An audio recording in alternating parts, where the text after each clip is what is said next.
Hello and welcome to Online Tech PD. Today you have with you Jackie. And Larissa, welcome. We are going to get you refreshed or started up with your Smart Response Clicker system. Let's take a look at this Smart Response system. Here is a picture of what you need to have access to.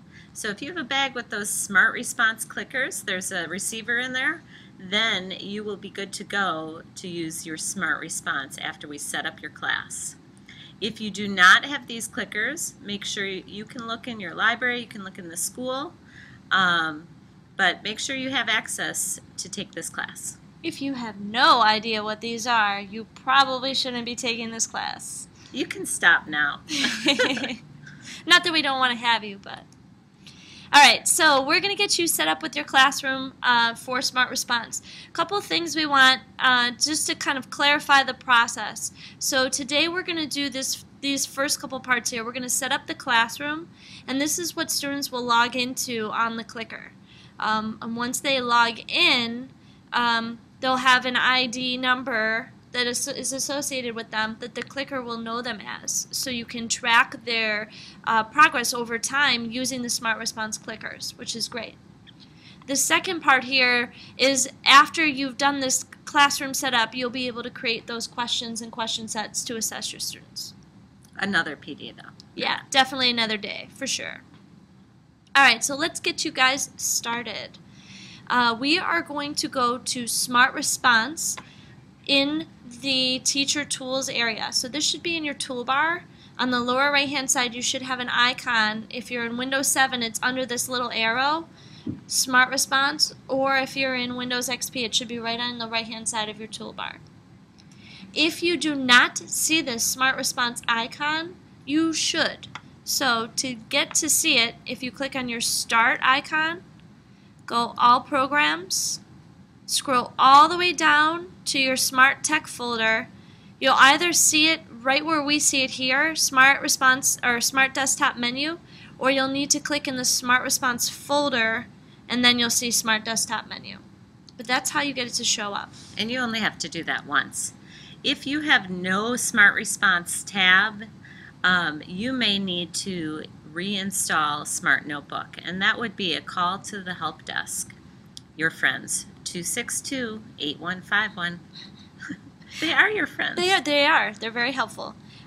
If you're looking to get it at home and you don't have it already, you need to send one of us an email, and that's kind of a side thing from the PD because we're assuming that most people have it when they're getting ready to set up their classroom. So if you need help getting that at home, you should shoot either Larissa or myself an email and say, please help me get this at home. And that will not be part of the time that you spend on the class. Okay. So go ahead and click on this icon, and it opens up this wonderful menu, and we are going up to where all the magic happens into the Teacher Tools. So go ahead and click on those three pencils. If this is your first time here, you need to fill out this information.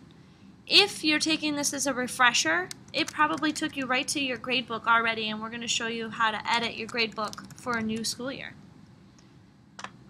Again, you just need to fill in your name and then choose your classroom name. That will be the name of your receiver. You can choose your room number, your last name, or you can have more fun with it. Jackie, you have G Money. That's right, that's me. This is what will show up on the clicker when the students turn them on. It'll say classes found. What would you like to log into? And make sure you keep it to that 8-character maximum, because if you try to get too creative they'll say, oh, can't have it. And don't worry, you can change any of this information later. So go ahead and click Save when you're done. And you want to put this in a special place. I'm going to just throw this right on the desktop for right now, and go ahead and save this file. This is going to look like a golden ticket icon. Let me just show you what that looks like from my desktop. It's going to look like this, and this is what we're going to ask you to submit to us to get credit for this class. Actually attach it in Schooltown to this assignment to get credit. So it's just like any file on your computer. It's saved there and saved with your name, and it has that golden ticket icon. Okay. Once you're saved, this is the interface, and as Larissa said, you can change all of that information you just put in at any time just by clicking over here on the right hand side from the gradebook edit. Now I noticed that there is a green circle, which means that the anonymous mode is started. You cannot make changes when the gradebook is started. You can make some changes, but you wouldn't be able to change your receiver name. So whenever you see that a class is started, go ahead and click on it and stop that class. And then you're good to go. Right. So if you are a new user like we are here in here, you won't see any other classes, and you can go ahead and add your classes. So you just click add a class here, or if you're in your gradebook view, you can click add a class here. Either way does the same thing. Just click add a class, give your class a name. So I'm going to do Math 1, and make sure you put the right passing grade in for your course, so that the grades are true to the class grade. And then click add, and it's going to add it right here. So then you can go ahead and add another one.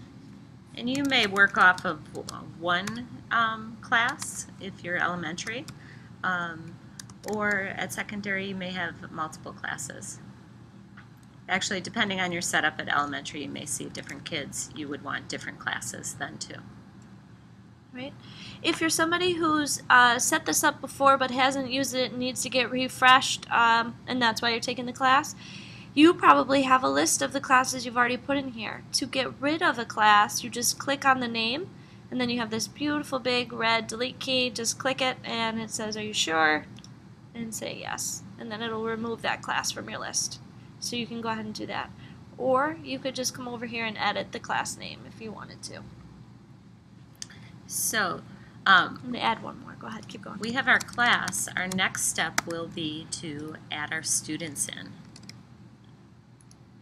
Today we're going to focus on adding our students with a from Chancery using an import, which is this button here. And I know you want to press it because you're like, oh, next steps, add the students. This is actually for an import of a class list. And that's what we're going to do with you guys today. We're going to show everybody this.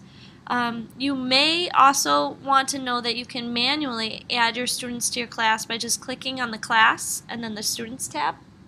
You can click in here and manually enter in students, but that is very time consuming and monotonous, so we're going to show you how to just grab it from Chancery and pop it in here. Let's go ahead and add one. Sorry. Oops, sorry. And just to show you that once you put the information in, you do have to click on the next row for the information to go in. So once you have your students in, if you ever want to add a student, click on that row, fill out the detail below, and in order to see that,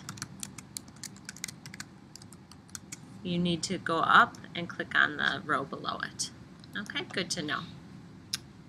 You can also, we are going to use 890 numbers today because we're pulling from Chancery, but if you're in a lower grade level and you're not sure you want to use such a long number, you're always welcome to put in a generic number instead, 1 through 24, 1 through 30, something like that. You're welcome to do that as well. Or some teachers have taken the 890 part off and used their compass number. Okay. So it really is up to you. We highly encourage using the 890 because they're going to need it for logging in on computers if they're not already in the future. So, all right, so now that we are ready to, I'm going to go ahead, we're going to put kids into this class. So we need to go get those kids from Chancery.